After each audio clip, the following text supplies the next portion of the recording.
jeden Moment kommen und wenn die uns hier so sieht. Dann sieht ihr Gesicht aus wie ein Kamel von hinten. Luna, vielleicht steht sie schon hinter der Tür und lustert. Lass sie doch. Haben Sie das mitgekriegt, Fräulein Wendler? Ich habe gesagt, Sie haben eine Visage wie ein Kamel von hinten. Aber vielleicht ist das auch eine Beleidigung. Fürs Kamel. Die Luna, bist du denn nur ganz und gar durchgedreht? Ein Glück ist nicht da. Also ich weiß wirklich nicht. Die Luna!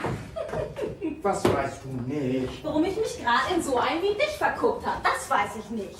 Ich meine, guck dich doch mal an. Wo gibt's das denn da zu sehen? Komm her, Harald. Ilona! Ilona, ich muss erst noch die Briefe aufsammeln. Nee. Ilona, die Briefe, wenn Fräulein Wendler oder sogar Herr Müller-Beusel. Jetzt wird geküsst. Ach, Schiebert. Mein Rücken. Autsch.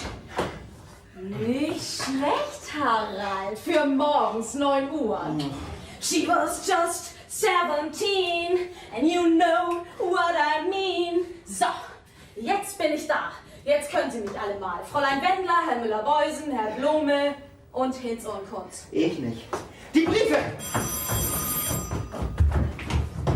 Feldmann Futter und Körner KG, Auftragsannahme, Büro Müller-Beusen und Blome, Jensen, guten Tag.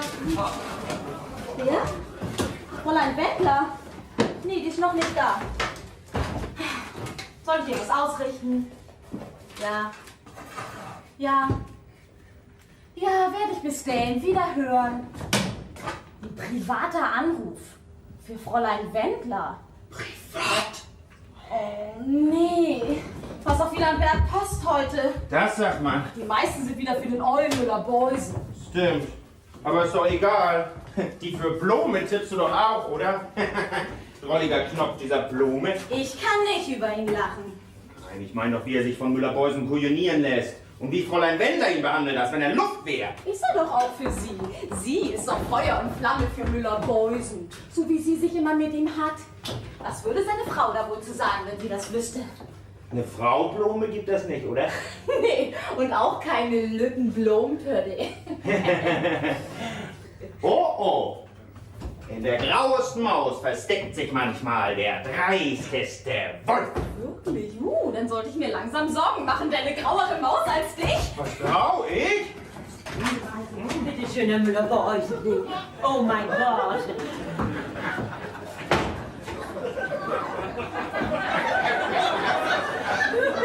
Fräulein Jensen? Ja. Hanke! Guten Morgen, Fräulein Wendler. Gott, Teufel, Fräulein Wendler, was soll das? Moment, Herr Müller-Beusen. Also nie nicht in all den Jahren, die ich hier bei Feldmann Futter und Körner KG arbeite, habe ich schon mal so was Hässliches gesehen. Was ist da drin los? Überlassen Sie mir das, Herr Müller-Beusen, bitte. Das ist nichts für Ihre empfindsame Seele. So ein Schweinkram ist das hier. Schweinkram! Fräulein Wendler, in 5 Minuten bin ich wieder da. Und wenn Sie die Tür dann nicht aufmachen, dann brauche ich die Weihnachten. Ja, also nie nicht in all den Jahren, die ich hier bei Feldmann Futter und Körner KG arbeite. Das hatten wir schon. Ja, und das noch in der Arbeitszeit. Ja, ihr jungen Leute, schämt ihr euch denn gar nicht? Was ich lieb, das küsst sich. Ja, das fehlt mir gerade noch. Hanke, Ja, Fräulein Wendler?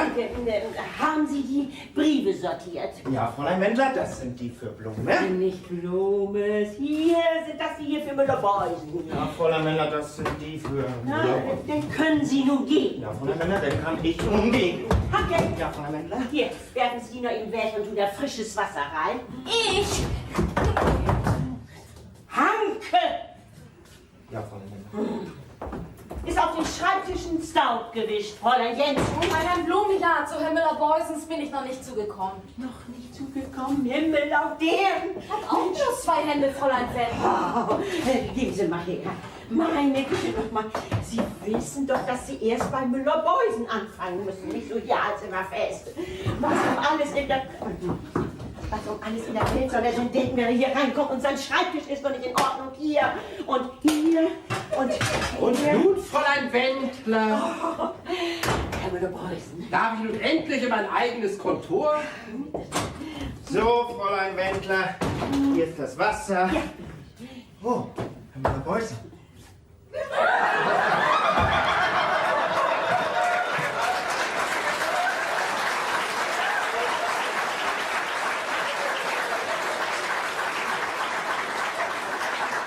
Anke! Tüffel! Passen Sie doch auf! Gucken Sie mal meine Büchs an! Hat's nass! Tut mir leid, nass bis auf die Knochen! Herr Müller-Beusen, lassen Sie mich.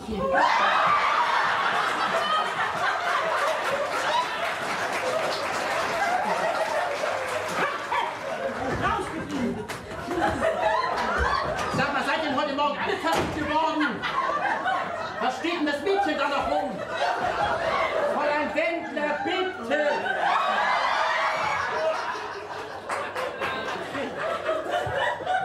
Herr Müller-Beusen, Was ist das denn? Wo kommt die denn her? geben Sie mir die Vase, ich stelle sie weg. Ob Sie das glauben oder nicht, Fräulein Wendler, ich bin selbst manns genug, das verdammte Ding wegzustellen.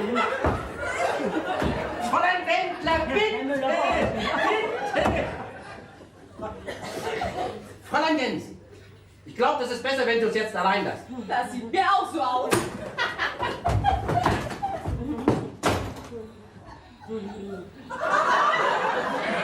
Fräulein Wendler, wenn Sie da unten fertig sind, können wir endlich mal mit der Arbeit anfangen. Ja, natürlich, Herr Und Müller-Beusen. Blume? Wo ist Blume? Blume. Will er uns die Freude machen und kommt heute nicht? Ach so, haben Sie vergessen, dass Sie ihm gestern noch selbst gesagt haben, dass er auf dem Weg hierher noch eben bei Walter und Konsorten vorbeigucken soll, wegen der Rechnungen. Ach ja, wie klug von mir. Armer Blume, er gibt sich immer so viele Mühe.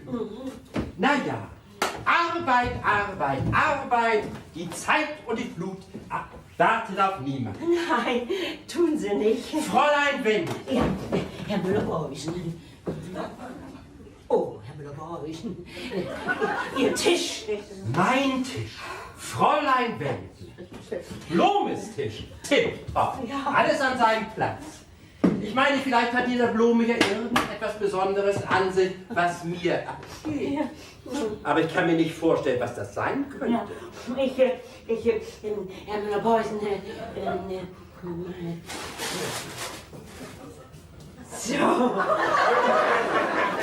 Ihr Tisch ist fertig. Bitte schön. Besser spät als gar nicht, Fräulein Wendt. Ja. Dann können wir nun mal endlich mit der Arbeit anfangen.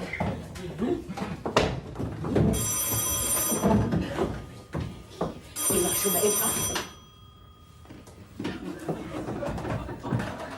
Auftragsannahme Müller-Beusen. Wer? Frau Wendler? Wer möchte Sie sprechen? Ich denke schon. Da ist einer, der möchte Sie sprechen. Privat. Privat? Oh nee, nicht in der Arbeitszeit, das geht nicht. Stellen Sie bitte auf Herrn Blumes Apparat um. Danke. Aber Herr Müller-Beusen, ich muss ja erstmal meine Wenn Arbeit... das so weitergeht, Da ist da... Ja. kriegen wir heute überhaupt keine Arbeit mehr vom Tisch. Soll ich rausgehen? Nein. Hallo? Hallo? Ja, wer ist da bitte? Wie? Emmy! Oh, meine Schwester Emilie. So. Emmy, du, was um alles in der Welt fällt dir ein, bei mir im Kontor anzurufen? Also Emmy, was ist los? Wie? Was denn passiert? Was? Doris? Was ist denn mit ihr? Oh, Emmy! Wie ist sie damit? Oh Gott, die Tochter meiner Schwester ist angefallen worden von einem Mann. Nee. Nee, das gibt's ja wohl nicht. Ja.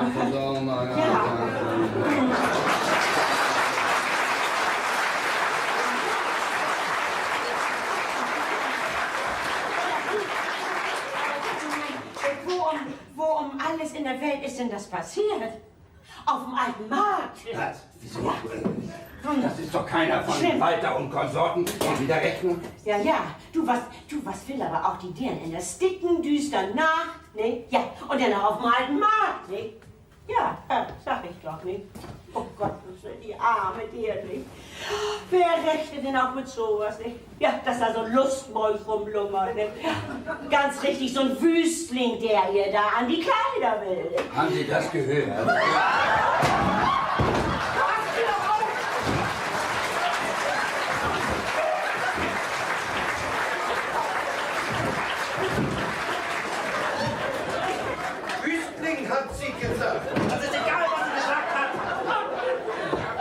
Zeit, dass Sie an die Arbeit kommen.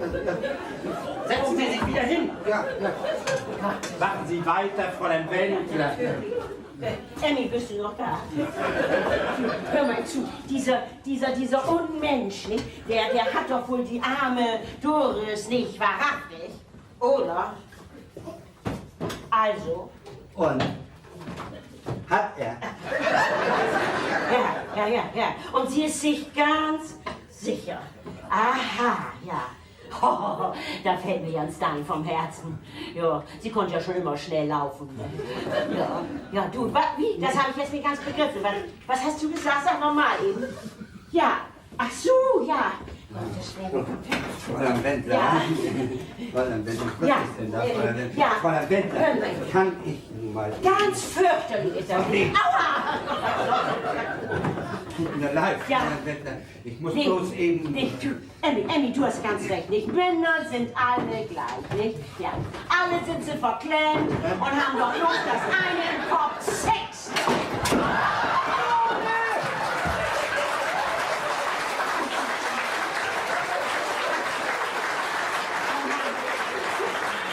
Haben Sie das gehört? Sex.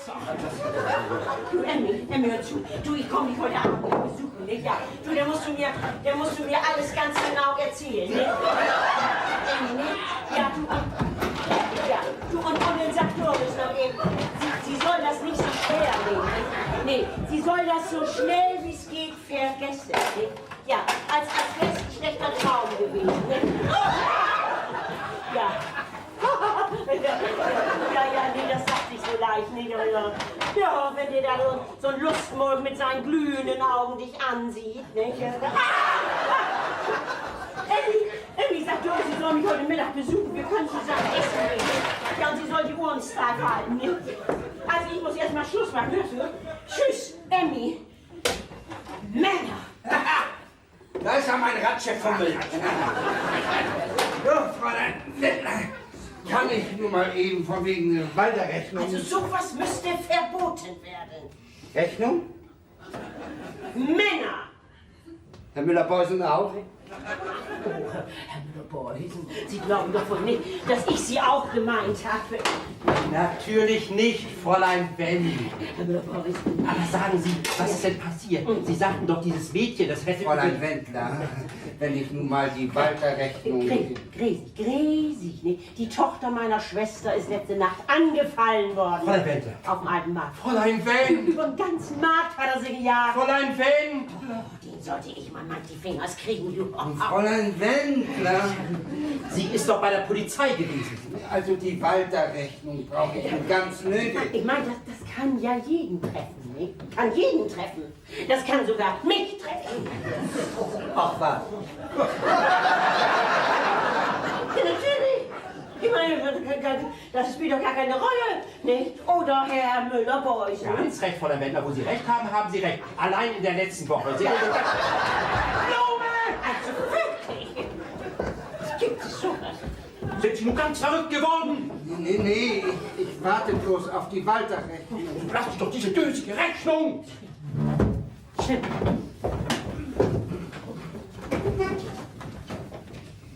Sie sind bei Walter und Konsorten gewesen? Ja. Und? Haben Sie ihm tüchtig den Kopf gewaschen? Wegen der falschen Rechnung? Ja. Nee. Das heißt eigentlich nicht. Also verdorre nochmal, warum denn nicht?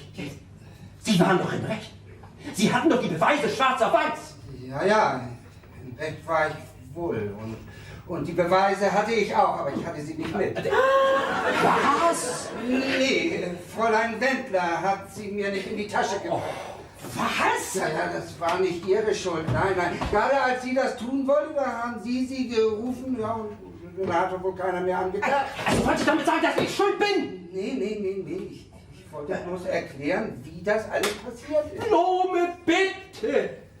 Oh, mir geht das heute gar nicht gut. Es spielt Ihr Magen wieder verrückt. Ne? Blume, bitte! Das ist wieder einer von diesen Tagen. Ja, schrecklich. Ne? Blume?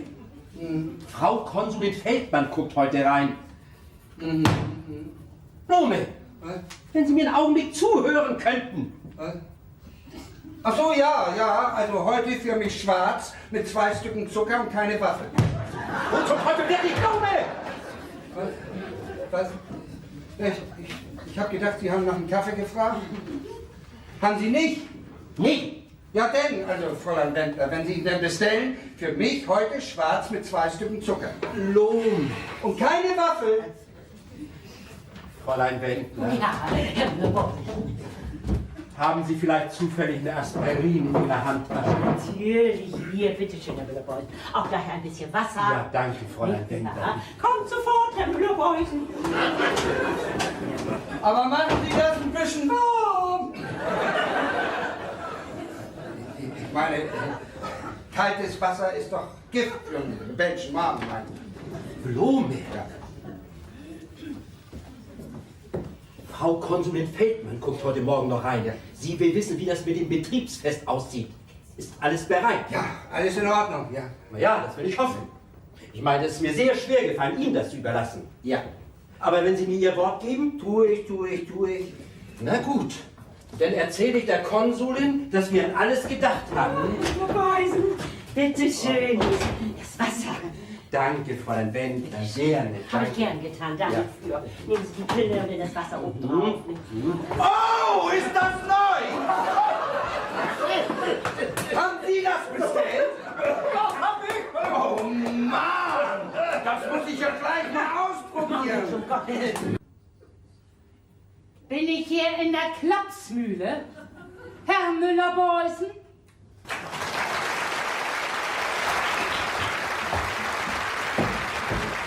Herr Müller-Beuys. Herr Müller-Beuys. Sie laufen sich ja die Hacken schief. Sie kriegen doch kein Kilometergeld.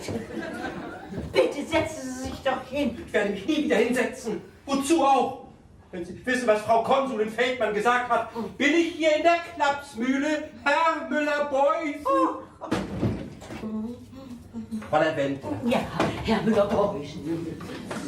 vielleicht wäre das besser, wenn Sie mich mit Herrn Blume allein lassen. Ja, natürlich. Und wenn Sie denn so gut sind, diese Briefe durchzusehen. Danke, Fräulein Wendler. Natürlich, Herr Müller-Beuys. Herr Blume? Nicht da!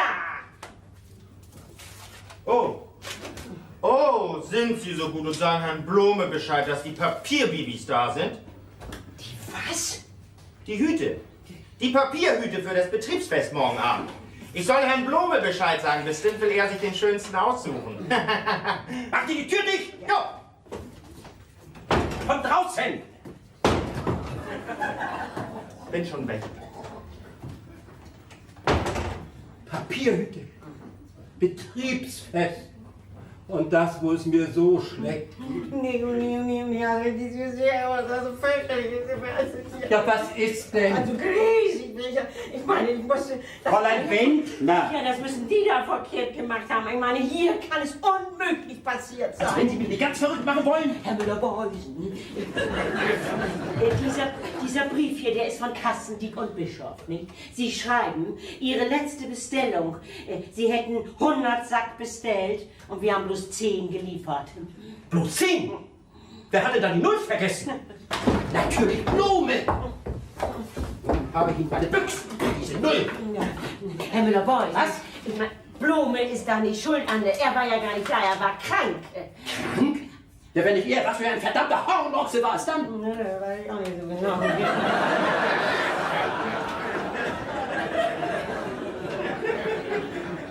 Geht dieser Tag überhaupt nicht zu Ende?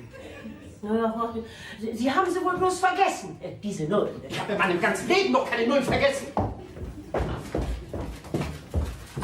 Frau Wendler? Ja, Raus! natürlich. Oh Gott. Oh, Nein, das geht ausdrücklich jetzt nicht. Ja. Entschuldigen Sie, Herr Blume. ja, geht das zurück? Ja, tut mir leid, Fräulein Wendler.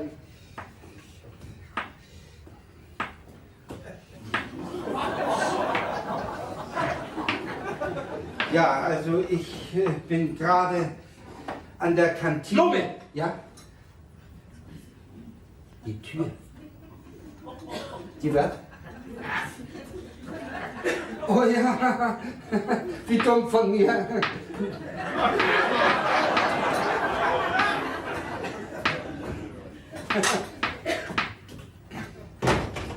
Die Tür.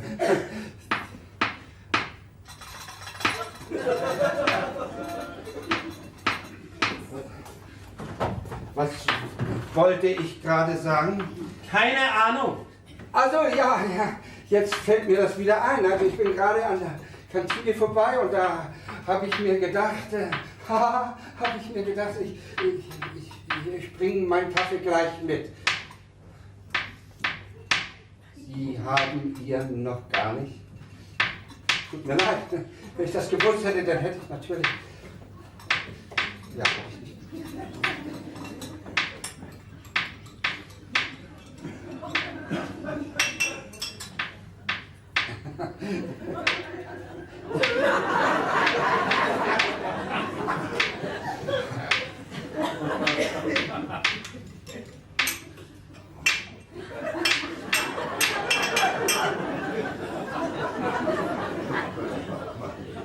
Oh, entschuldigen Sie.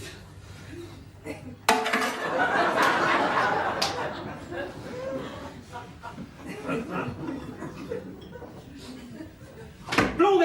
Ja. Das fällt mir verdammt schwer, mit Ihnen zu reden. Ja, das glaube ich Ihnen gern. Müssen Sie ja auch jetzt nicht. Ne? Vielleicht später mal. Sie haben ja auch so viel zu tun. Sie haben meine Reputation in den Dreck gezogen. Nee. Aber da können Sie sich drauf verlassen. Das kriegen Sie zurück mit Zins und Zinseszins. Und das bei der ersten besten Gelegenheit. Ja, dann will ich hoffen, dass Sie da nicht so lange auf warten müssen. Ich meine, oh, das stört Sie doch nicht. Ich mache nämlich keinen kalten Kaffee. Prost.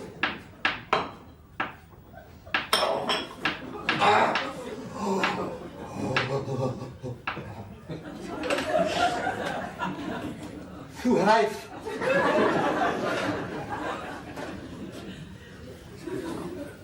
Wo waren wir gerade bei? Blum, was Sie mir heute Morgen angetan haben, damit wollten Sie mich ruinieren. Und das mit Absicht und nicht zum ersten Mal. Ja, also bestimmt nicht, Herr Müller-Preußen, bestimmt nicht. So, da bin ich wieder. Raus! Der Kaffee und der Drink von der Kuh. Stellen Sie den Kaffee auf den Tisch und dann raus! Oh, die Papierbibis sind da. Some people that rock, some people... Was soll das? Entschuldigung. Knalltüten. Blume. Ja, ich meine, ich habe doch Papierbibis für das Betriebsfest bestellt, ja.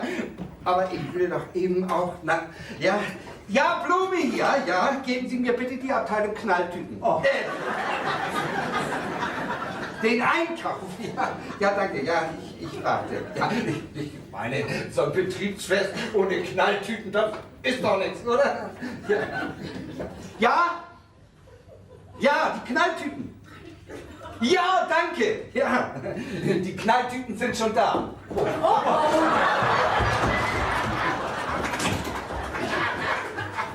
Herr Blume, ich möchte gern mit Herrn Müller-Beusen sprechen. Ja, bitte. Allein. Ach so, ja. Natürlich, Frau Kräuterin. Ja, das kann ich verstehen. Ich meine mit Ihnen. Ja. Können wir jetzt übers Geschäft sprechen? Nee, Wie bitte? ich meine noch nicht. Ich muss erst ein Missverständnis aufklären. Ich verstehe Diese ganze nicht. No, nein, da können Sie jetzt nicht rein, Frau Konsulin. Schildmann ist da. Oh. Ich habe versucht, Sie aufzuhalten. Ist das Ihr kleines Missverständnis, Herr Müller-Beusen? Das tut mir leid, dass ich hier einfach so reingeplatzt bin. Aber ich bin ganz durch den Wind und ich weiß überhaupt nicht mehr, was ich noch tue. Ach, Sie glauben das nicht. Aber mir ist letzte Nacht was passiert. glaube ich gern, dass Ihnen gestern Nacht was passiert ist. Ich glaube sogar, dass Ihnen des Öfteren mal nachts was passiert. Oh, Frau Konsulin. Oh, Doris! Tante Trude! Tante Trude? Tante Trude! Ja.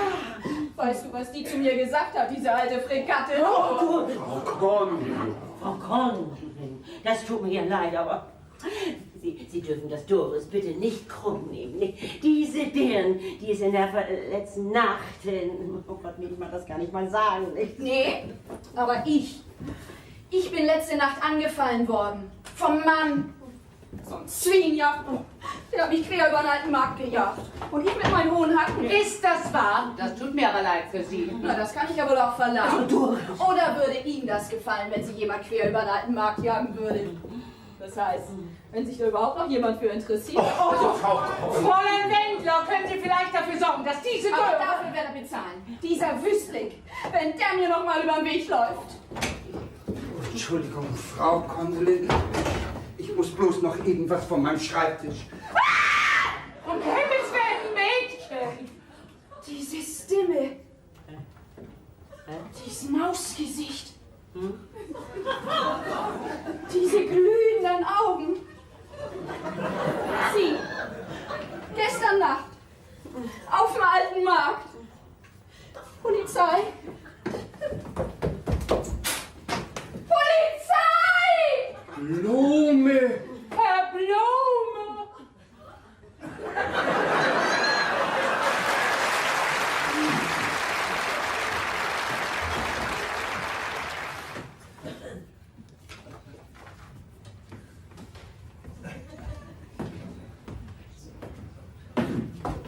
Hier, die Akte aus der Buchhaltung.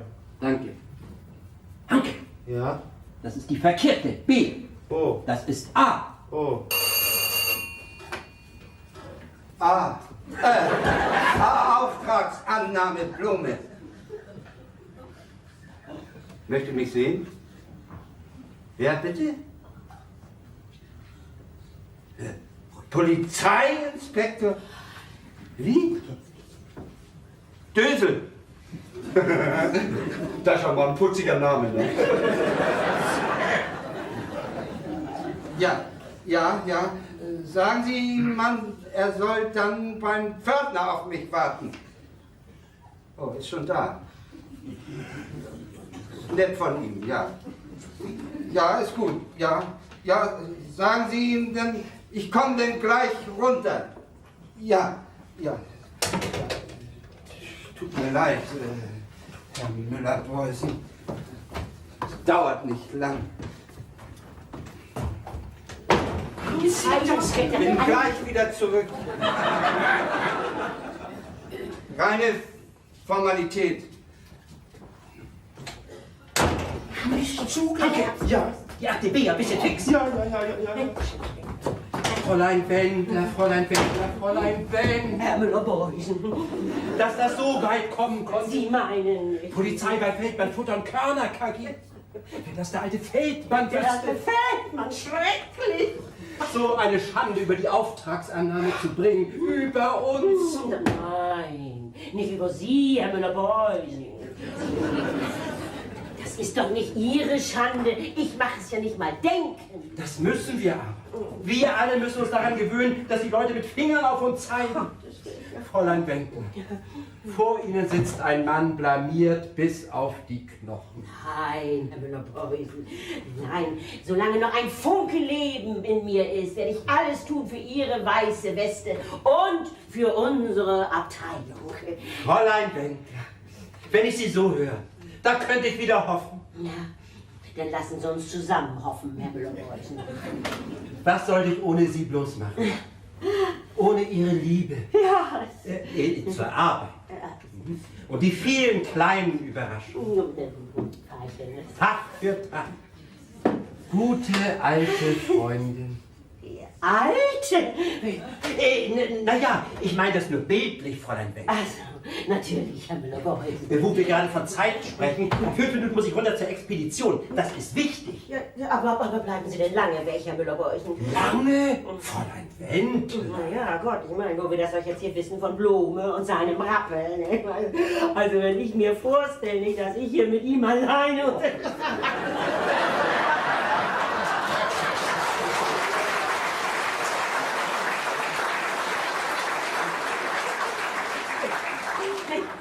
Sie wissen, was ich meine. Und wenn ich mir vorstelle, wenn er in diesem Büro hinter Sie her jagt. Ich darf da gar nicht dran denken. Die Akte B. Packen Sie die Akte B auf den Tisch. Ja. Und dann? Ja. Hanke. Ja, Herr Müller-Preußen. Holen Sie sich den Stuhl. Ja, Herr Müller-Preußen. Und setzen Sie sich nach. Ja, Herr Müller. Fräulein Wendler, Oh ja, Herr Müller. sind Sie so gut und lassen uns einen Augenblick allein. Ich sag Bescheid, wenn ich Sie brauche. Ja, natürlich. Naja, Gott, Herr Müller, ich meine, wenn ich jetzt Blume draußen stehe und Keine Angst, Fräulein Wendler, ich denke an Sie. ja, oh, Herr Müller, wie sind das? Also, Hanke, Ja, wie lange sind Sie schon bei der Firma Feldmann Futter und Körner KG? schon viel zu lang. Wie lange haben Sie gesagt? 2 Jahre. Hanke, Sie kriegen von mir nur eine Chance, dass Sie beweisen können, was Sie wert sind. Ich werde Ihnen eine Aufgabe geben. Eine Aufgabe? Ja. Oh nein, Herr Müller-Beusen, da draußen warten noch 50 Briefe auf mich, die muss ich alle noch zukleben und dann Hanke, bitte. Na gut. Das fällt mir sehr schwer, über dieses peinliche Thema mit einem so jungen, ehrlichen Menschen zu reden. Aber, das Mut. Ja. Ich meine, Sie wissen, was dieser Blume, Sie meinen, dass er vorletzte Nacht das Mädchen über den alten Markt gejagt hat? das ist mehr oder weniger das, was ich meine. Klar weiß ich das. Die ganze Firma spricht doch von nix anderem. Wer hätte das gedacht? Ausgerechnet Blume!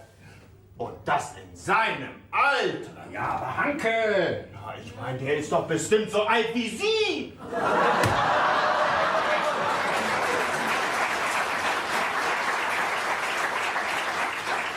Hanke! Na ja, und der hat das doch nicht getan, um rauszukriegen, wer von den beiden als erster auf der anderen Seite ankommt. Nee, der wollte. Hanke! Er kann da nichts für. Das kommt so über ihn. Auf einmal. Ganz unvermutet. Das sitzt in ihm drin. Erst ist er noch zahm wie ein Lamm. Und dann sieht er eine Frau. Und auf einmal. Bumm! Passiert das mit ihm! Hanke, bitte! Und wissen Sie, was das Schlimmste ist? Er weiß nie nicht, wann das mit ihm passiert. Und darum, das sag ich Ihnen, darum müssen wir dagegen etwas tun. Ansonsten ist hier in diesem Kontor keine Frau mehr sicher.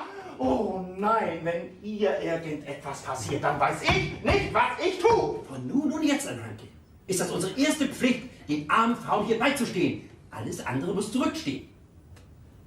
Die 50 Briefe auch? Ach, das sind diese dösigen Briefe. Ja, Herr Müller-Beuys. Immer wenn das nicht anders geht und ich anderweitig was zu tun habe, müssen Sie hier Wache schieben. Und nie nicht, auch nicht den kleinsten Augenblick, darf dieser Blume hier drin mit der armen Frau allein sein. Hier drin? Aber sie sitzt nicht hier drin. Wovon reden Sie? Von Ilona. Ilona! Ich rede von Fräulein Wendler! Fräulein.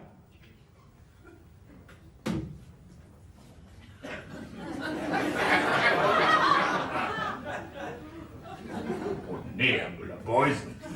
Also jetzt gehen Sie zu weit. Also ich kann mir nicht vorstellen, dass Blume sich so vergessen kann. Aber Hanke!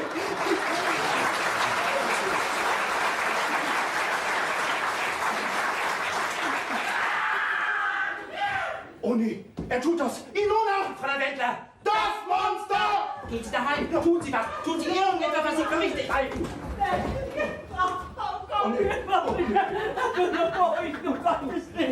Menschenskind, ich bin ja so ein Bangbüchs, wenn es um sowas geht. Nee. Grüß. Herr Müller-Beusen, wissen Sie, dass wir Mäuse in der Bude haben? Also Hanke, bitte! Doch, haben wir, ehrlich. Guck hier. Weg damit! Jawohl. Doch nicht da rein, Sie Dösballe! Meinen Sie, ich will das verdammte Ding den ganzen Tag vor der Nase haben? Nee, natürlich nicht, Herr Müller-Beusen.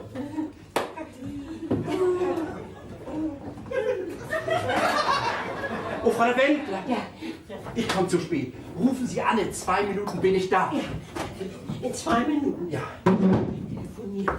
Fräulein Jensen, wollen Sie den ganzen Nachmittag hier rumlungern? Ich nicht.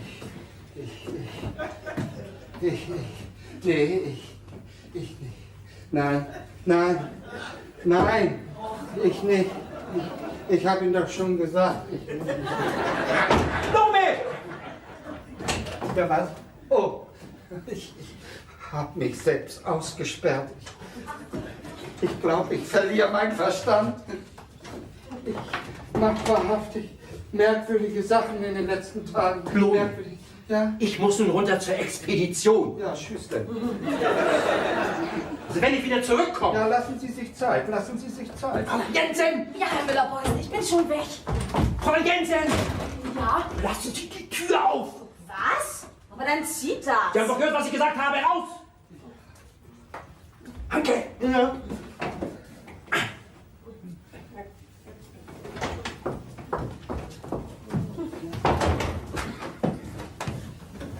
Ah, ja, Fräulein. Ja, ich bin hier, ja.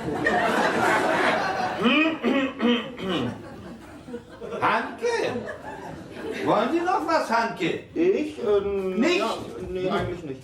Ach, dann können Sie nun wieder gehen, ja? Was? Ja, was Fräulein Wendler und ich hier noch zu tun haben, ja, das können wir auch ganz gut ohne Ihre Hilfe. Sehen Sie, Herr Blume, da. Nicht, Fräulein Wendler? Ja, ist wohl so, ja. Fehlt Ihnen was, Fräulein Wendler? Ist alles in Ordnung, ja. Danke der Nachfrage.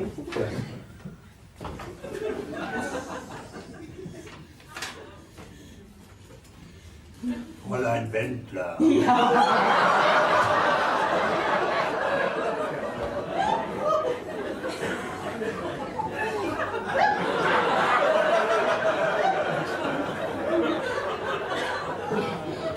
Sind Sie schon mal im Knast gewesen? Mein Lebtag nicht. Nicht mal zu Besuch? Ich glaube es nicht, nein. Dann haben Sie da nun vielleicht bald Gelegenheit zu. Was? Naja, wenn Sie natürlich Lust dazu haben. Bloß? Was soll das denn nun schon wieder heißen? Na, Herr Blume, alles in Ordnung? In Ordnung? Sie fühlen sich nicht so ein bisschen drollig? Hm? Ich sehe vielleicht so aus, aber ich fühle mich überhaupt nicht so. Na, dann ist ja alles in Ordnung. Herr Blume, hier ist der Brief, mit dem Sie das so eilig hatten. Ist schon gut, meine Herren, ich mach das schon. Du? So, Herr Blume, der Brief, den Sie heute Morgen so nötig geschrieben haben wollten. Hm? Ach so, ja. Vielen Dank, Fräulein Jensen. Da nicht für, ne? Vielen Dank, Fräulein Jensen. Sag mal, was ist hier denn los? Haben Sie noch mehr zu schreiben für Fräulein Jensen, Herr Blume? Im Moment ist das alles. Das ist alles, Fräulein Jensen. Hör mal zu, Herr Handke. Ich bringe Sie sicher zur Tür. Sicher, sag mal, bist du mal gesagt? So, da sind wir schon. Bitte sehr. Ich verstehe. Vielen Dank, Kommissar Handke.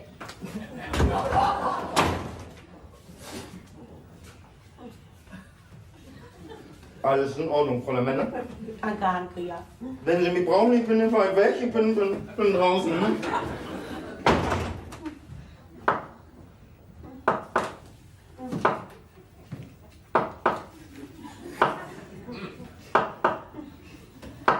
Herr Blume, bitte! Ja, Fräulein Wendler. Kann ich nun? Nein, Sie können nicht. Herr Müller-Beusen, was ist hier los? Fräulein Wendler! Nichts ist los, Frau Konsulin, gar nichts. Wo ist Herr Müller-Beusen? Ich glaube, der ist gerade nach... Wo ist Herr Müller-Beusen, Fräulein Wendler? Oh, der ist wohl nur eben zur Expedition runter, Frau Konsulin. Und lässt sie hier allein mit... Ist der Mann denn noch bei Trost? Ich weiß es nicht. Aber ich weiß das. Unsere Leute sind gegen alles Mögliche versichert. Man bloß nicht, auch wenn das hier nicht der alte Markt ist. Sie kommen mit in mein Kontor, Fräulein Wendler. Ich finde schon was für Sie zu tun. Ja, nur mal zu, Fräulein Wendler. Natürlich, Frau Konsulin. Bestellen Sie Herrn Müller-Beusen. Ich will ihn sofort nach der Mittagspause in meinem Kontor sehen. Jawohl, Frau Konsulin. Und Herr Blome, Frau Konsulin? das nächste Mal, wenn Ihre Freunde von der Polizei Sie hier besuchen wollen, dann sollen Sie gefälligst Ihr Auto nicht einfach vor die Tür stellen. Schon gar nicht, wenn Sie mit der grünen Männer kommen.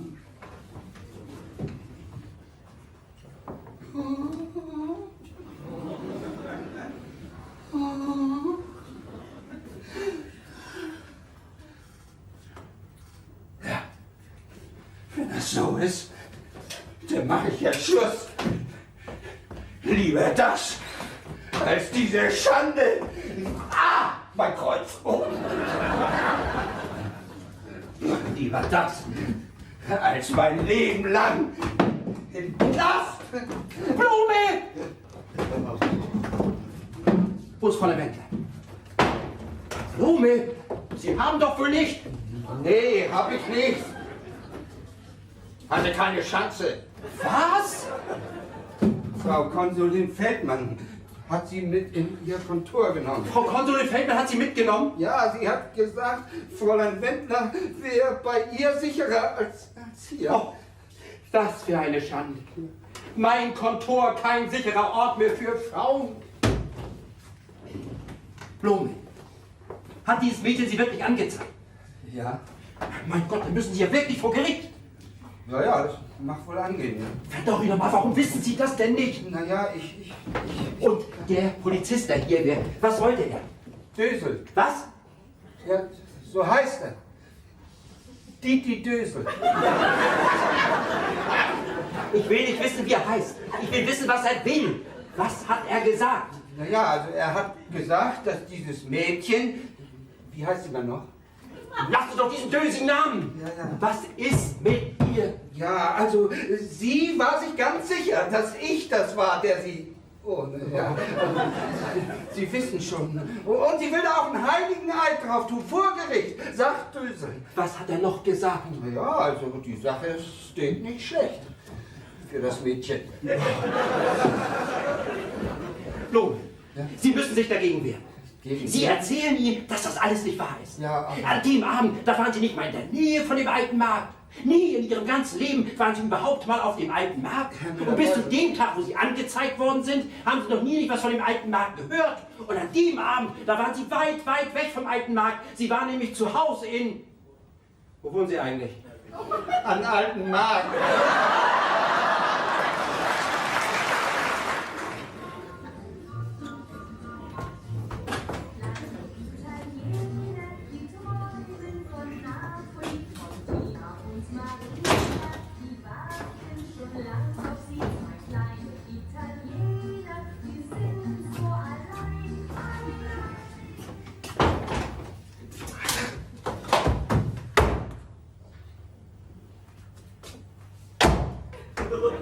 Weiber!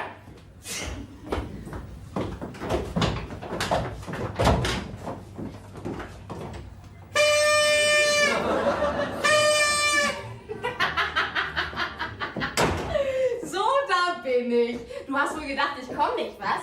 Ich habe hinten im Flur auf dich gewartet. In 10 Minuten habe ich gesagt. Ja, in 10 Minuten und nicht eine Viertelstunde.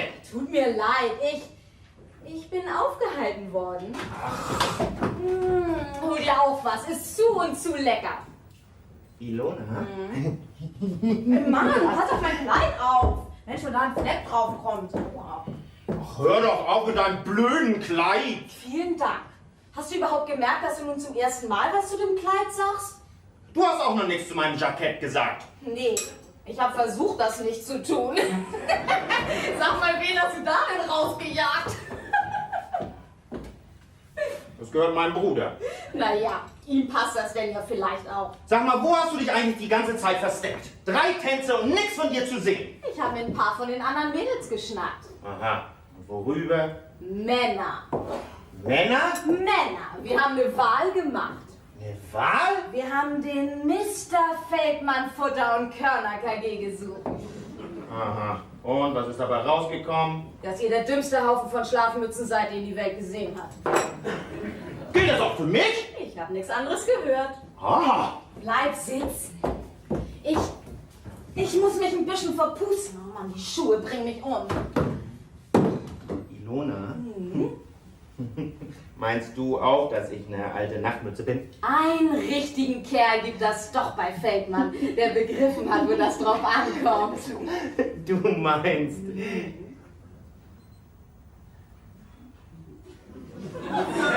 Blume? Den meine ich. Dübelung. Na? Wie war das? Milchbubi.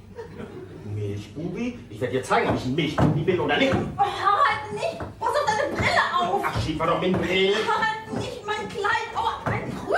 Ach, halt nicht jetzt! Ja. Oh, Herr Blume! Entschuldigung, ich wollte nicht stören. Oh, Herr Blume! Ja, Fräulein Jensen. Komm, Ilona, lass uns gehen. Was hast du gesagt, Harald? Ich hab gesagt, komm jetzt!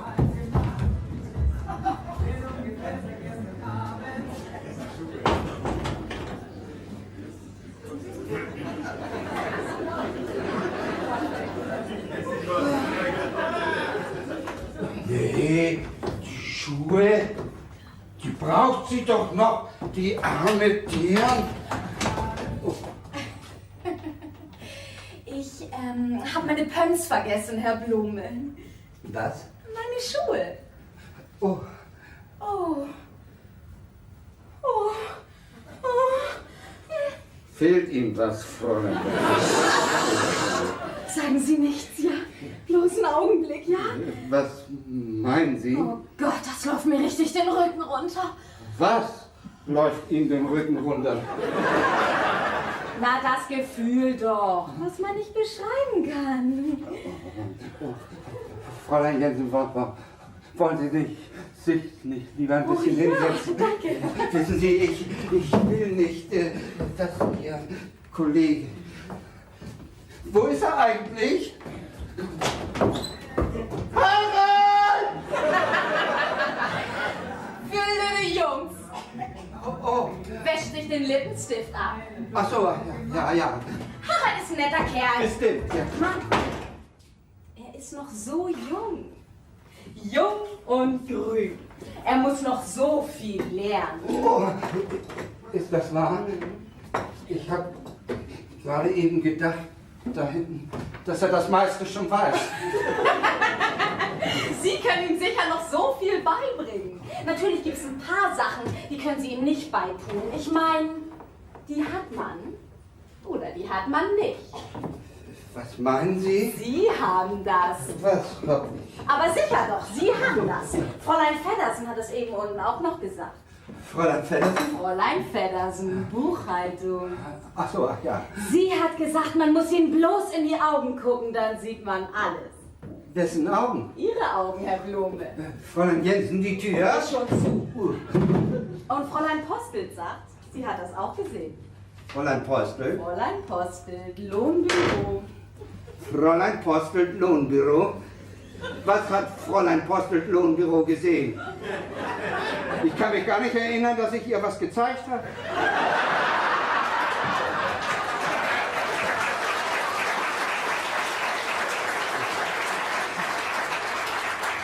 Sie hat das gesehen. Das glühende Feuer tief drin.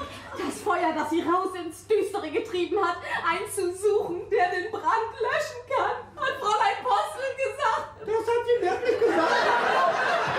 Zeigen Sie mir das Feuer.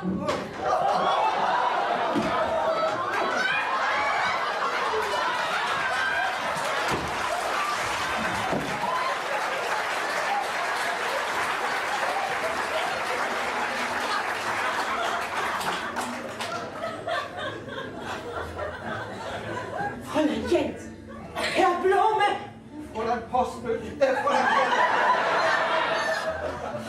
tut mir leid, aber ich konnte ja nicht wissen, Was wollten Sie nicht wissen, Fräulein Wendler? dass hier jemand ist, sonst hätte ich angeklopft.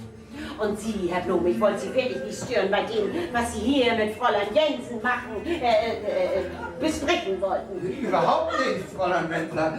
Sie haben überhaupt nicht gestört. Wir waren da schon mit fertig.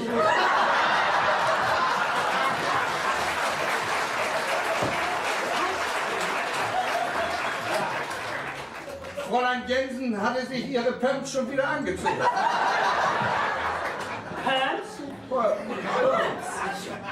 Ich wollte mir bloß eine Aspirin holen. Herr Blume, kommen Sie mit und amüsieren Sie sich ein bisschen, ja? Bitte. Fräulein Jensen! Mir zu gefallen. All die anderen Mädchen werden sich um Sie reißen. Oh, bitte. Ich kann das noch gar nicht glauben. Oh, kommen Sie mit runter, hä? Auf einen Tanz mit mir. Hä? Ja. Oh, mein Freund. Sie würden mir so eine große Freude machen. All die anderen Mädchen, die platzen dann vor Neid. Bitte.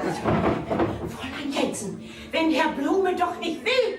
Wäre schön, wenn sich die Leute um ihre eigenen Sachen kümmern. Und hier ist ihr dösiges Aspirin. Als wenn sie das nicht gewusst hätten. Tilly.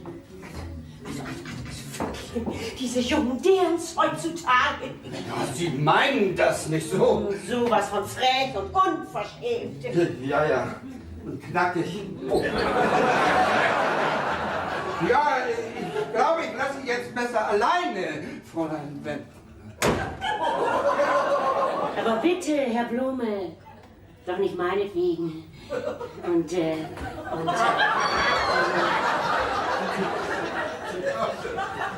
Sie wollten doch auch noch was tun.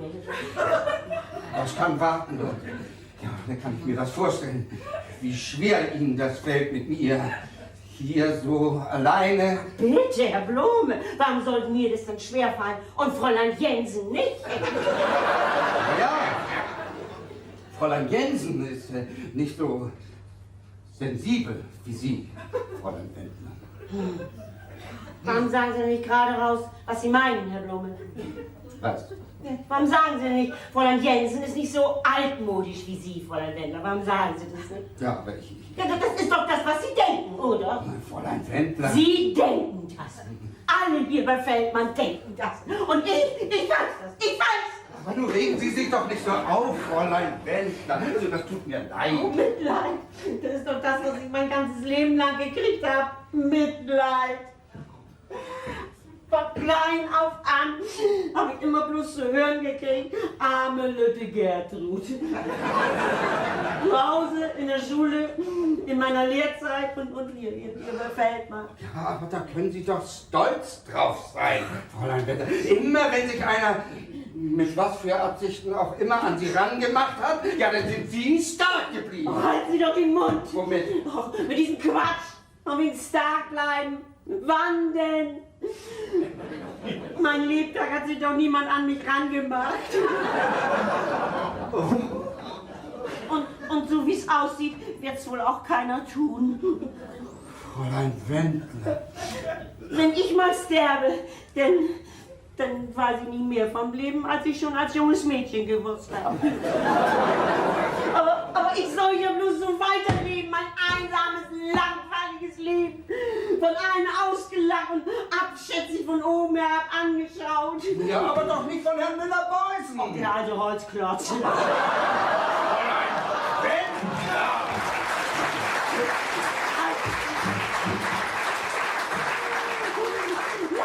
Ja, nein.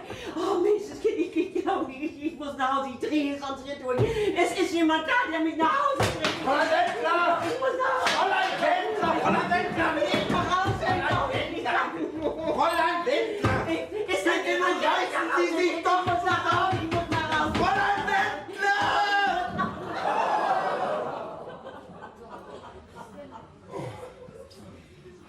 Vergeben Sie mir, Fräulein Wendler. Ich wusste doch nicht. Ich hab doch nicht gewusst. Sie Monster. Fräulein Wendler! Sie wunderbares Monster. Sie haben mich geschlagen. Also, was ich Ihnen schon erklären wollte. Sie haben mich geschlagen. Ja, also, wie ich Ihnen schon erklären wollte. All den Filmen, die ich mir immer wieder angeguckt habe, in all den Büchern, die ich immer wieder gelesen habe, dass ich sie schon gar nicht mehr zählen kann, da habe ich mir immer gedacht, wenn doch bloß einmal dir sowas passieren könnte, wenn doch bloß einmal einer kommen würde. Ja, und nun haben Sie das getan. Glauben Sie mir, Fräulein Wendler, meine Knie haben geschlottert. Ja, und Ihre Augen, wie zwei glühende Kohlen. Ja. Wenn ich Angst habe, dann schiele ich manchmal. Sie haben mir die Augen geöffnet. Ich bitte Sie, Fräulein Wendler, machen Sie sie wieder zu. Ich weiß nun, warum mein Leben so leer war. Was mir gefehlt hat. Meister. Und alles, was ich mir wünsche, das ist, dass ich von nun an alles für Sie tun darf. Alles, was Sie nötig haben. Alles? Hier im Kontor. Ach so. Egal, was Sie sagen, aber ich werde das tun. Und vielleicht eines Tages nicht nur hier im Kontor. Wer weiß, wer weiß. Oh! So, hier sind Sie also, Fräulein Wendler. Ich habe Sie schon überall suchen lassen, bloß hier nicht. Reichen Ihnen die 9 Stunden Bürozeit jeden Tag noch nicht? Ich hatte Migräne, ich wollte mir bloß ein Aspirin holen. Aha. Und Herr Blome? Also ich war schon hier, als Fräulein Wendler da durch die Tür. Aha. Gediegen, gediegen. Ich meine, nach dem, was alles so passiert ist, Fräulein Wendler, Frau Konsulin? in 5 Minuten ist die große Verlosung. Ich würde mich freuen, wenn Sie mit mir auf die Bühne kommen und mir wieder zur Hand gehen. Das tun Sie doch gern, oder? Natürlich, Frau Konsulin. Mann, entschuldigen Sie, Sie sehen ein bisschen durch den Wind aus. Ja? Na, Ihre Haare. Vielleicht sollten Sie eben noch mal... Nee. Ich bringe das gleich wieder in Ordnung. Tun Sie das.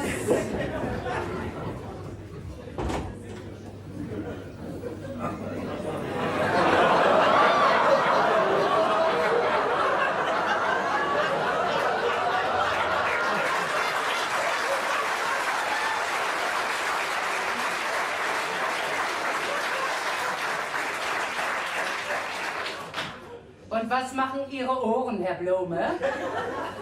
Meine Ohren? Klingeln die nicht? Sollten sie aber. Wird viel über sie gesprochen. Ihr Ausrutscher auf dem alten Markt. Was ich so mitbekommen habe, wird unten über nichts anderes gesprochen. Auf jeden Fall bei den Frauen. Und was die so sagen, da muss ich mich doch drüber wundern. Nicht bloß, dass die das nicht verurteilen, was sie getan haben. Nein. Herr Blome, ich kann das auf den Tod nicht ab, wenn ich mit jemand spreche und der dreht mir den Rücken zu. Oh, Entschuldigung, Frau Konsulin. Sonst muss ich nämlich annehmen, dass Sie nicht bloß keine Moral haben, sondern auch keine Manieren. Gediegen, dass man sich so versehen kann. Ich hätte nicht gedacht, dass Sie so ein Don Juan sind. Man denkt immer, wenn man überhaupt an solche Menschen denkt, sie wären nicht so, naja, nicht so wie Sie. Man kann den Menschen das wahrhaftig nicht von außen ansehen. Wer weiß, wie viele hier von ihrer Sorte noch rumlaufen. Von außen Schaf und von innen Wolf. Oh, ich muss los. Sie kommen nicht mit zur großen Verlosung? Glaub nicht. Wenn Ihnen das nichts ausmacht. Ganz im Gegenteil, ich finde das ganz richtig. Das zeigt doch, dass Sie zumindest ein kleines bisschen Anstand im Leib haben. Und, was haben Sie vor? Ich bleib hier, dann bin ich wenigstens aus dem Weg. Natürlich. Ich nehme an, Sie wollen hier bleiben, bis das Fest zu Ende ist. Naja, einer vom Festausschuss. Kann ja immer was passieren. Ach was, hier können Sie nicht rumsitzen, nicht ein bequemer Stuhl hier drin. Sie gehen in mein Kontor rauf, ist nicht abgeschlossen. Gehen Sie durch nach hinten, da steht ein bequemes Sofa und was zu trinken steht da auch. Bedienen Sie sich, fühlen Sie sich wie zu Hause.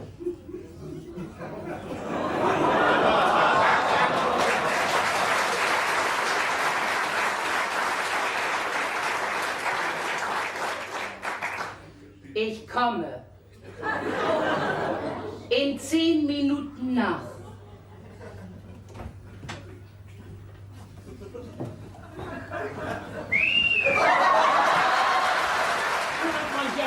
Fräulein Wendler. Herr Müller-Beuys ist noch nicht da. Moin, Hanke. Moin, Fräulein Wendler. Und Herr Blume ist auch noch nicht da, oder? Nee, noch nicht.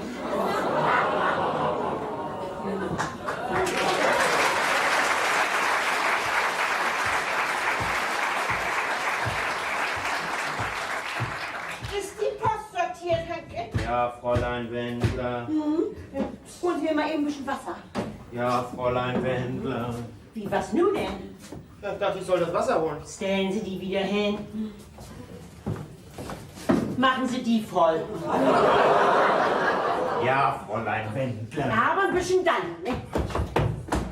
Ist auf den Schreibtisch ein Staub gewischt, Fräulein Jensen. Bei Ihnen und bei Herrn Blome, ja, und bei Herrn Müller-Beuys, das wollte ich gerade anfangen. Ja, dann mal los, ne? Ja.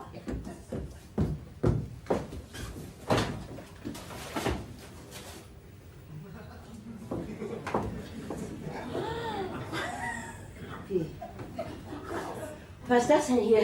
Wo kommen die denn her? Die, och, die gehören den Lehrmädchen vom Blome Fanclub. Hä?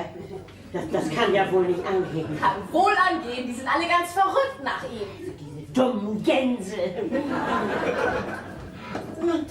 Das eine mit dem Brief, den ich Ihnen gestern Abend noch kurz vor Feierabend zum Tippen gegeben habe. Wo ist der?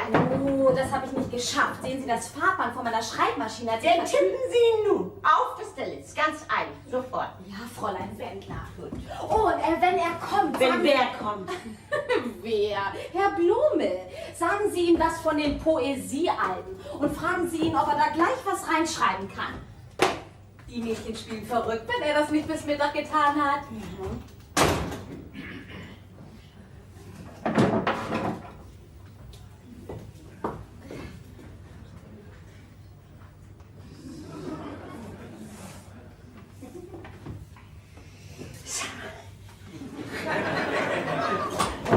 So, Fräulein Wendler, hier ist das Wasser. Ja, gehen Sie her. Mama. Auftragsannahme, Sekretariat Müller-Beusen. Ja, guten Tag. Ja, die? Ach so, nee, nein, der ist noch nicht da. Nein. Hä? Leider, ja. Kann ich was bestellen? Ja, gut, ich schreibe mir das am besten gleich eben auf, ne? Ja. In Ordnung, auf Wiederhören und danke. Oh nee, was schreiben die Leute da bloß für einen Blödsinn rein? Da dreht einem sicher der Magen um. Hören Sie sich das bloß mal an, Fräulein Wendler. Gertrud süß und Gertrud fein, reiner als Gertrud kann keine sein. Vor der Schönheit meiner Gertrud steh und staune ich in Demut. Haben Sie in Ihrem ganzen Leben... Wer zum Teufel ist diese Gertrud?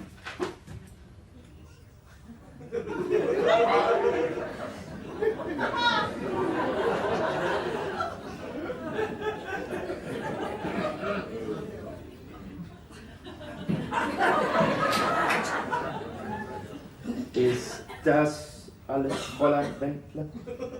Das ist Eishack.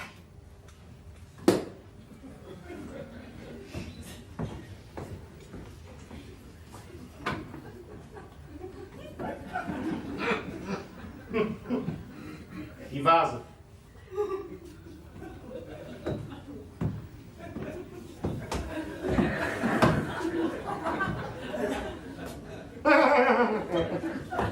Die Vase.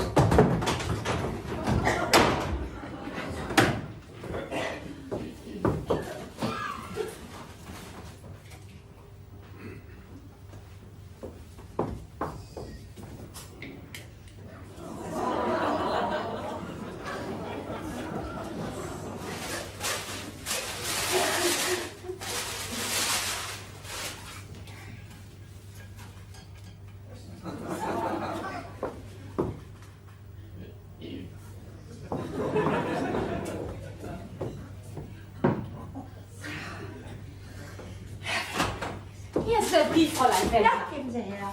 Oh, Mama. Gott, nee, hübsch sind die nicht. Und riechen so fein wie auf dem Friedhof. Also, als ich noch zur Schule ging, haben wir das Wort Stengel, S-T-E-N-G-E-L, geschrieben. Und was habe ich geschrieben? S-T-Ä-N-G-E-L. Oh, hab ich das? Haben Sie. Nee, was bin ich doch für ein Lückentüffel, ne? Meine Gedanken sind mir wohl weggelaufen. Dann tippen Sie mal nochmal. Mit Gedanken. Das Weiberpack bringt mich noch um. Hanke. Hanke. Ich will meine Papiere. Ich bin hier angestellt als Lehrling für einen Kaufmann und nicht als Laufjunge für so einen bekloppten Fanclub. Pass auf die Blumen Oh auf. mein Gott, das müssen ja wohl alle Mädchen vom ganzen Haus sein. Fräulein Jensen, wir sind hier nicht im Beachshoppen. Tut mir leid, Fräulein Wendler. Wieder zurück seid ihr! Kommt wieder zurück! Ich krieg schon raus, wenn ihr was sagt, dann lass ich euch drauf! Dann lass ich dich hier hochkantig rausschmeißen! Raus! Raus! Raus! Warten Sie! Weiß einer von Ihnen, was das hier mit auf sich hat? Hanke! Ich weiß heute Morgen überhaupt nicht, was auf sich hat. Fräulein Jensen. Und ich weiß nicht, wovon Sie reden. Was soll das? Fräulein Wendler. Na, also ich finde... Mein Zeit. Sie natürlich nicht. Als ich gerade den Flur lang kam, sah ich da so einen Backgaluten, der dies Jahr die Tür geheftet hat. Er ist abgehauen, als er mich gesehen hat. Aber den Briten werde ich finden. Ich werde ihm lebendig das Fell abziehen. Herr Müller-Beusen, können Sie sich mal ein bisschen genauer ausdrücken? Genauer? Fräulein Wendler, wissen Sie, was passiert ist? Nee, Herr Müller-Beusen, weiß ich nicht. Denn will ich Ihnen das sagen. Dieses hier hat das Ferkel an die Tür geheftet, dass es jeder sehen kann. Was sagen Sie dazu, Fräulein Wendler? Das ist ein schönes Blatt weißes Papier, nicht? Was? Ach so. Ja. Und was sagen Sie nun dazu? Sexabteilung, Sie wünschen, wir liefern. Ruhe! Na, Fräulein Wendler.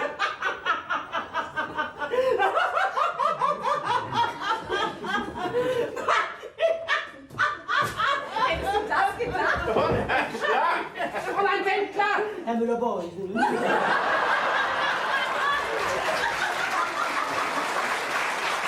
Halten Sie den Mund. Sie wünschen, wir liefern. Wer das hier nun endlich holt in dieser Klapsmühle? Fräulein Wendler. Herr Müller-Beusen. Sind Sie so gut und nehmen Sie den Brief hier auf. Brief auf. Gebrüder Thoms OHG, Breite Straße, Schmalstedt. Sehr geehrte Herren. Sie wünschen, wir liefern. Fräulein Wendler.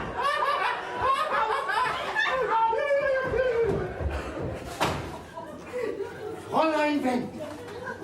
Ich gebe Ihnen 5 Minuten, dass Sie wieder zu sich kommen können. Na nun, na, Herr Müller-Beusen, was passiert denn nun? Wollen Sie gerade mit der Portokasse durchbrennen? Was? Sie sehen aus, als ob Sie sich gerade aus dem Staub machen wollen. Aber Frau Konsulin, Sie glauben doch wohl nicht, dass Menschenskind, ich habe doch bloß einen kleinen Spaß gemacht. Ein Spaß? Was wäre das doch für eine traurige Welt, wenn wir nicht hin und wieder ein kleines bisschen Spaß hätten. Finden Sie nicht? Ja, gewiss.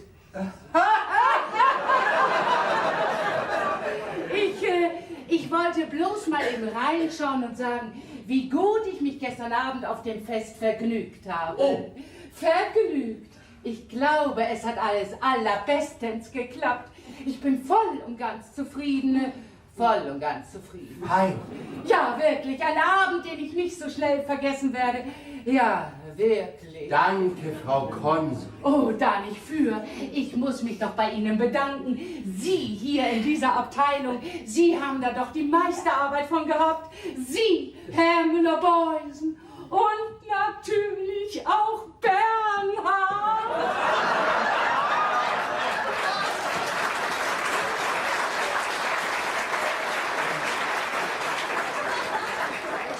Wo ist er denn überhaupt?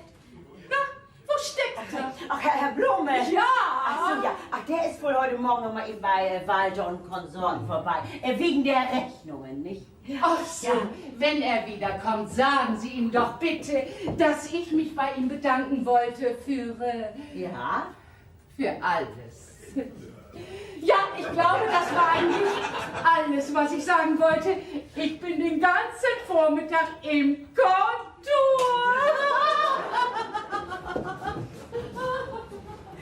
Bernhard!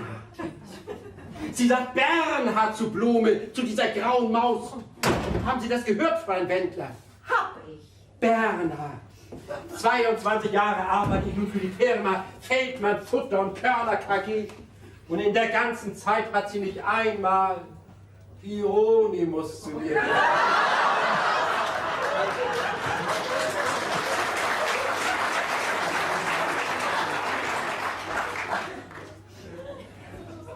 Was ist das denn?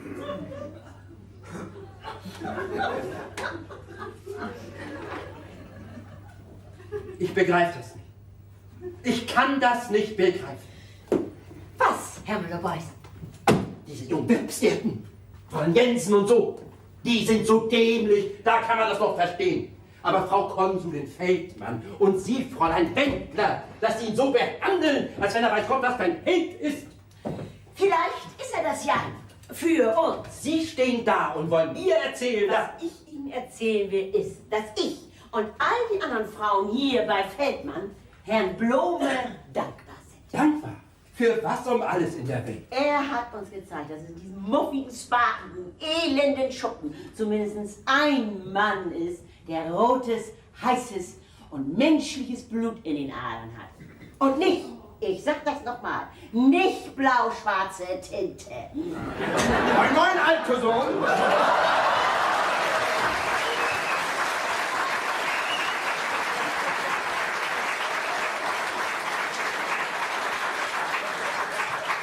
Morgen, Fräulein Wendler. Herr Blume. Moin, moin, MB. Ja, ich glaube, die Kuh mit Walter und Konsorten, die haben wir nun bald vom Eis. Ja, vielleicht müssen wir einmal noch zusammensitzen, aber dann sind sie... darf ich? Dann sind sie mürbe. Tadam, bam, bam, bam, bam. Um Himmels Willen. Was ist das denn? Poesie. Albern, ne? Oh nee. Wie Schmuck. Zu und zu Schmuck. Haben Sie die schon gesehen? MB! Oh. Nun muss ich aber mal raten, von wem die sind. Oder? Weiß ich das vielleicht?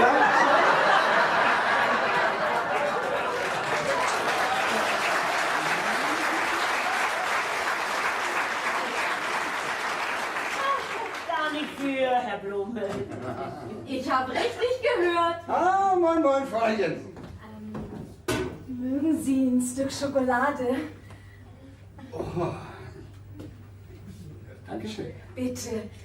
Oh, nehmen Sie doch 2. Oh. Fräulein Jensen.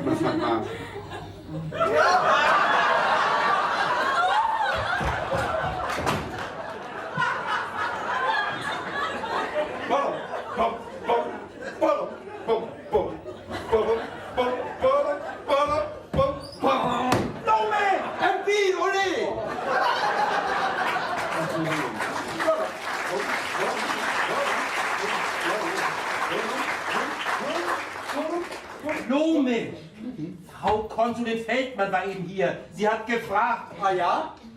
Clarissa? Clarissa!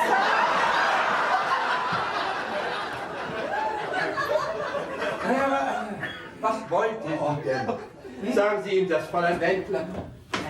Mir ist so schlecht. Ja. Der arme alte MB. Das Alter. Ja, nicht? Na, ach, diese Notizen, die sollte ich eigentlich... Was meinen Sie, Fräulein Wendler? Kann Fräulein Jensen die wohl mal eben für mich abtippen? Hm? Nee, Was ist das? ich werde das selbst tun. Vielen Dank, Ja. Fräulein Wendler. Und den Herr Blume, wollen Sie hier in Erinnerung an gestern Abend? Aber gewiss doch, Fräulein Wendler. Dankeschön, Herr Blume. Bernhard.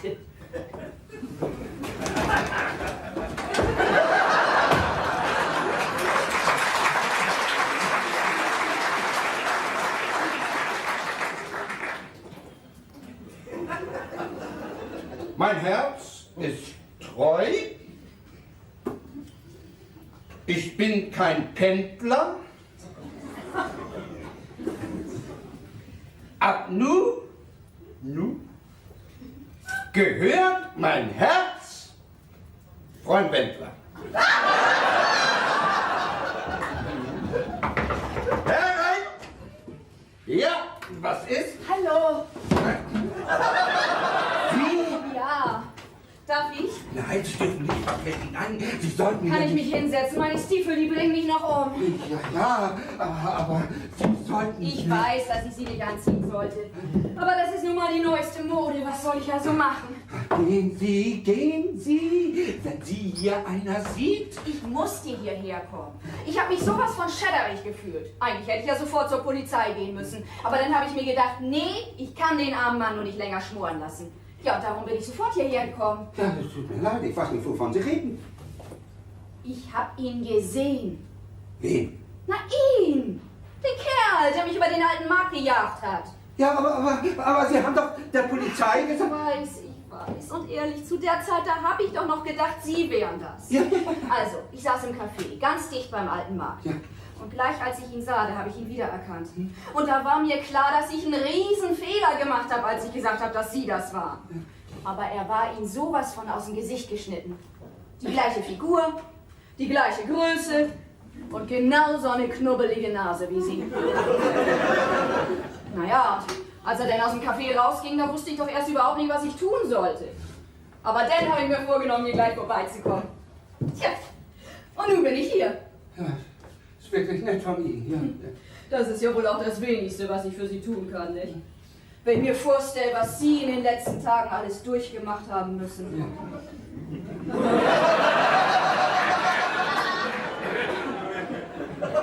Wieso grinsen Sie denn? Was? Wieso? Habe ich gegrinst? Nee, eigentlich nicht. Sie wollen bloß nicht zeigen, wie sehr Sie sich das zu Herzen nehmen, nicht? Ja, das ist wahr, ja. Auf der anderen Seite. Ach so, ja. Sie sind bestimmt ein ganz, ganz anständiger Mensch. Oh, ich weiß nicht. Und wenn es irgendwas gibt, wo ich meinen Fehler wieder mit gut machen kann, dann müssen Sie mir das bloß... Wo ist Tante Gertrud? Wieso? Warum? Was wollen Sie von ihr? Ich werde ihr natürlich die Wahrheit erzählen, Sie Töffel. Was glauben Sie denn? Was? Tja, dann holen Sie sie doch schnell mal her. Nee. Sie werden keinem was erzählen. Nicht der Polizei und auch nicht irgendjemand anderen. Sind Sie verrückt? Verstehen Sie denn nicht? Wenn ich nichts sage, dann werden Sie angeklagt. Verurteilt. Ja, und müssen womöglich noch in den Knast. Dummtüch. Was? Komm nicht in den Knast. Nicht nach dem ersten Mal. Ja, das kann schon sein. Und ich muss Strafe bezahlen. Und der Richter, ja, der wird mich tüchtig verwahren, wenn ich wieder rausgehe. Das verstehe ich nicht. So. Sie haben mich doch eben gefragt, wie Sie Ihren Fehler wieder gut machen können. Das haben Sie doch, oder? Jawohl, aber... Ja, und da haben Sie jetzt Gelegenheit zu. Und verdammt nochmal, das kann doch nicht so schwer sein, wenn Sie da einfach kein Wort über weitersagen, oder? Ja, aber warum? Warum? Warum? Ach, Mädchen, ich bin nie glücklicher gewesen als in den letzten beiden Tagen. Und ich möchte, dass es auch so bleibt. Darum. Nie glücklicher? Ja, so ist es. Ach, wissen Sie, ich bin einer von diesen Menschen, die ihr Leben lang nichts anderes waren als eine graue Maus. Ja, bis vor 2 Tagen. Sie meinen, bis Ja, ich... bis Sie mit dieser Geschichte von dem alten Markt gekommen sind. In dem Moment, wo sich diese kittelige Sache rumgesprochen hat, ja, da war ich ja. Ja, alle wollten Sie mich plötzlich kennen. Und alle die Frauen von Feldmann, Futter und Körner KG, die gucken mich nun an, wenn sie mich sehen, als wollten sie sagen, na mein Süßer, heute Abend schon was früh.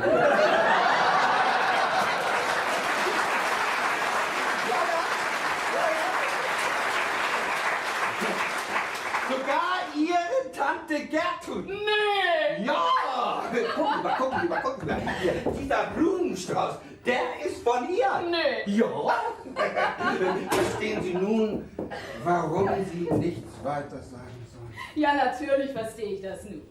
Aber nun nehmen wir doch mal an, Sie müssen nur doch hinter Gitter. Egal, das ist mir die Sache wert. Besonders, wenn Sie mich da mal besuchen können. Machen Sie weiter. Doris, das war doch Doris, oder? Mhm. Ja, ich meine ja nur, wie ist das denn nun mit, naja. Ich sag kein Wort. Doris. Dankeschön. Aber mit einer Sache, da komme ich ja nur immer noch nicht klar. Womit? Wieso zum Teufel meinen Sie, dass Sie eine graue Maus sind?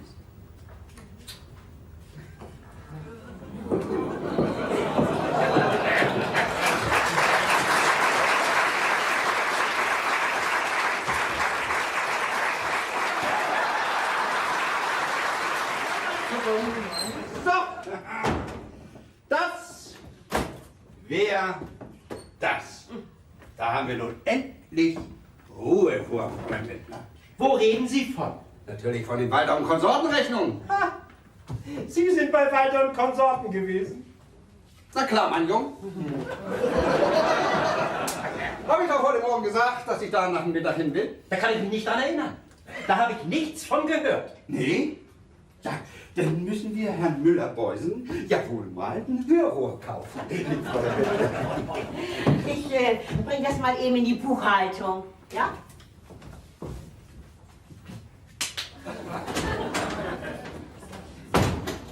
Ja, können wir das beide mal hier eben zusammen durchgehen? Nee, nun nicht. Nun nicht. Na ja, gut, dann später. Ne? Lass der Zeit ist auch ein Walzer. Oh. Wie? Was? Hier! Fangen! Ach, keine Äpfel. Nee? Denn lieber Eine Apfelsine? Nee, danke. Blumen. Das eine muss man Ihnen ja lassen. Da ziehe ich den Hut vor Ihnen. Sie tun was? Ich ziehe den Hut vor Ihrer unverschämten, gewaltigen Dreistigkeit. Oh. Wenn ich mir vorstelle, was für eine schändliche Klage Sie am Hals haben und wenn ich dann sehe, wie Sie ja weitermachen, als wenn nichts wäre, denn... Also, was ich sagen wollte, wenn ich an Ihrer Stelle wäre, was ich ja zum Glück nicht bin, ich wäre schon lange ein Wrack. Nun sehen Sie sich an. Das sieht ja so aus, als wenn Sie sich in dieser schicklichen Lage so richtig wohlfühlen würden.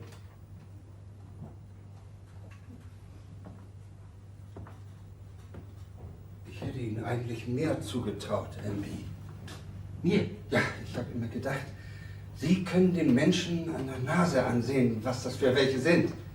Sie sehen alles, auch wie das bei den Menschen hier drin aussieht. Ihnen kann niemand was vormachen. Aber das war wohl nichts, was? Wie meinen Sie das? Ja, Menschenskind, MB! Sie glauben doch nicht, dass ich wirklich so bin, wie Sie mich hier vom Büro her kennen. Na ja, ich muss schon sagen, was Sie die ganze Zeit hier Oh, Hauer. Wenn Sie wüssten, das ist die Hölle, diese Qual.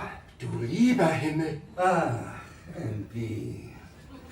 Wenn ich doch bloß so wäre wie Sie. Wie ich? Ja, Sie haben keine Flecken auf Ihrer Weste, ja? Bei Ihnen geistern hier keine bösen Gedanken im Kopf herum. Sie haben hier drin keine Teufel, die Sie kaputt machen wollen, oder? Nee, die habe ich nicht. Ja, hier sind Sie, hier drin, immer. Und Sie lauern auf die düstere Nacht. Blume.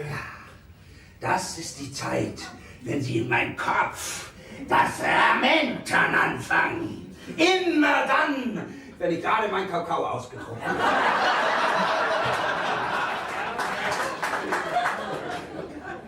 Vielleicht soll ich den Kakao weglassen und bloß eine heiße Milch trinken. Und was passiert denn? Denn fangen Sie an mit dieser heimtückischen Quengelei. Und dann quengeln und quaken Sie so lange, bis ich ans Fenster gehe und runter gucke. Und runter gucke. Ja, Mensch, ich wohne noch am alten Markt. Ich versuche dagegen anzugehen. Der Himmel ist mein Zeuge. Ich versuche das. Aber dieses hintertückische Geflüster. Das Fenster. Das macht mich ganz verrückt. Mein Gewissen will mich retten. Hör da nicht hin, schreit das. Bleibt da weg, schreit das immer wieder. Immer. Und dann hab ich doch wieder verloren. Ich geh ran an das Fenster und gucke raus in die weite Düsternis. Und sehe, wie sie mir zuzwinkern. Und höher und höher. Tak, tak, tak, tak, tak, tak, tak, tak, tak, tak. Die hohen Hacken.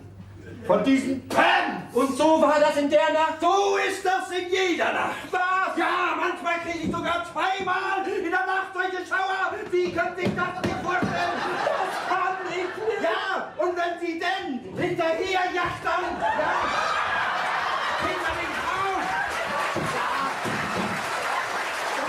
Ja, überhaupt nicht. Dann schreit ihr Gewissen. Nein, tu das nicht. Lass das nach. Aber die Teufel, die wollten noch viel lauter. Los, greift sie. Auf sie. Hören Sie auf. Ich kann nicht mehr.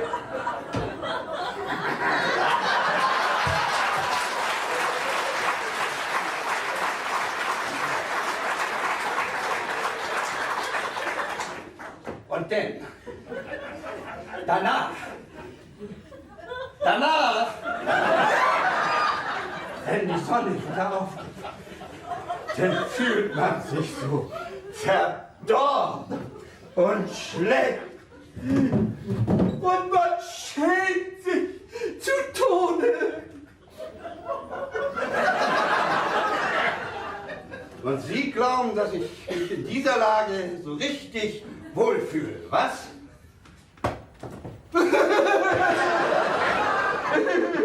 Sie armer Stackel. Sie armer Stackel.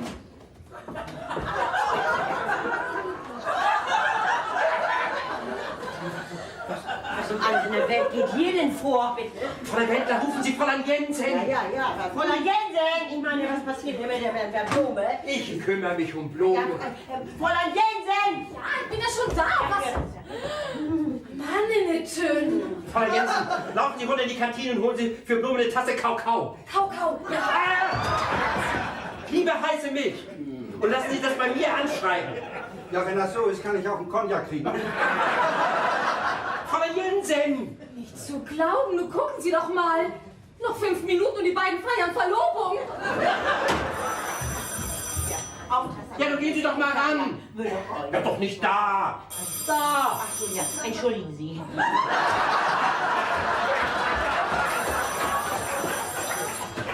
Fühlen Sie sich besser, mein alter Freund? Vielleicht einen frischen Apfel? Nee! Oder wenn da was ist? Das Telefon, das ist für mich. Schon wieder? Ja, soll ich sagen, ich darf es nicht annehmen oder was? Nee. Machen Sie das Also, mal. hallo? Ja. Fühlen Sie sich besser, mein alter Freund? Was denn? Ja. MB versteht das schon. Herr Müller-Beusen, Bernhard, was ist? Herr Blume ist nicht gut auf dem Dampf, Frau Konsulin. Nicht gut auf dem Damm? Die Nerven, er ist zusammengeklappt. Wächter! Oh, du armes Dackel! Nee, klar. Nicht sprechen! Herr Müller-Beusen, tragen Sie Herrn Blume in mein Kontor raus. Was? Das geht nicht, mein Kreuz, das kann Herr Müller-Beusen, Herr Blume muss Ruhe haben. Und Ruhe hat er bloß bei mir, also bitte. Ich will nun nichts mehr hören. Hanke! Hier? Helfen Sie Herrn Müller-Beusen, Herrn Blume in mein Kontor zu tragen. Was? Nee! Nichts da! Hanke Müller-Beusen! Na, vorsichtig! Ganz vorsichtig! Vorsichtig! Na, vorsichtig! Vorsichtig! Herr Blume, Ja? kommen Sie mal eben wieder her. Also, Ja? also hier, das war meine Schwester Emilie. Ich soll Ihnen sagen, wie leid es ihr tut, dass Doris so einen dummen Fehler gemacht hat und angenommen hat, Sie waren es gewesen, der sie angefallen hat. Was? Die Polizei hat heute Morgen Kerl gefasst, der in der letzten Nacht ein Junge deren eine Kleider wollte. Und der hat auch zugegeben, dass er Doris über den alten Markt gejagt hat. Sie meinen, Herr Blome hat gar nicht? Nee, der hat gar nicht. Sie haben gar nicht? Das war alles bloße Setzen Sie Herrn Blome da wieder ab, wo Sie ihn gefunden haben. Blome, ich kann das nicht glauben. Ich kann das nicht begreifen. Ihre unverschämte, gewaltige Dreistigkeit, das war... Aber MB. Entbieten Sie mich nicht! Herr Müller-Beusen? Und Ihr dösiges Gesappel über die weite Düsternis und die Schauer in der Nacht und die Teufel, das war alles nichts als... Herr Müller-Beusen? Was? Mir tun die Arme weh. Oh. So, da bin ich wieder, Herr Blume. Her damit! Die hab ich nur nötig. Was? Was denkt dies für Blume? Da schämt mich mein Gesammel von vorhin. Und in der Kantine haben sie gesagt, ich soll ihnen bestellen, dass sie da noch mit 2,50 Mark in der Kreide stehen und dass sie nicht mehr anschreiben. Halten Sie den Mund! Ich sag ja schon gar nichts mehr. Blume, Sie sind viel schlimmer, als ich gedacht habe. Wenn Sie das wirklich getan hätten, das wäre schon schlimm genug. Aber so zu tun, als wenn Sie es getan haben und uns das auch noch glauben lassen, Schande wert! Was? Dann ist er gar nicht das Monster, das Frauen über den alten Markt jagt? Das Einzige, wo er hinterherjagt, das ist der Bus. Oh, shit. Die ganze schöne Schokolade umsonst. Oh, Harald. Danke, hier, raus. Ja? Von Jensen, Raus.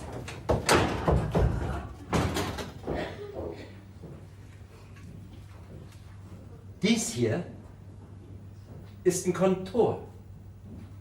Und wir sind hier, um zu arbeiten. Fräulein Wendler, Ja, Herr Müller-Beusen. lassen Sie uns da weitermachen, wo wir aufgehört haben. Ja, Herr Müller-Beusen. Die stehen Ihnen bloß im Wege rum. Blume! Und wenn Sie es nun schaffen, Ihren sabbeligen kleinen Teufeln für 5 Minuten den Mund zu stopfen, dann könnten wir uns ja mal um solche Sachen kümmern wie Walter und Konsorten. Blume! Ja, Die Walter-Rechnung. die Walter-Rechnung. Sie haben gesagt, Sie hätten mit Walter und Konsorten alles auf die Reihe gebracht. Ja, Fräulein Wendler und ich wollen das nochmal nachprüfen. ja, ich weiß nicht. Ich weiß nicht mehr. Ich meine, ich habe sie schon hier. Ach, das ist ja nicht zu fassen. Blume! Die Walter-Rechnung, natürlich. Die Walter.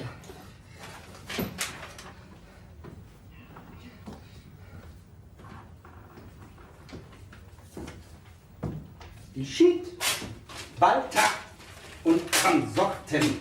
Rechnung. Blume! Sind Sie nun total verrückt geworden? Wirklich? Wissen Sie was? Kannst mir nur am Moors klein.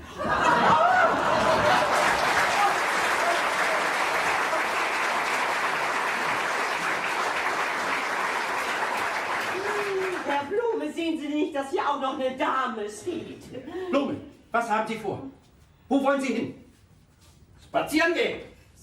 Spazieren gehen? Auf dem alten Markt.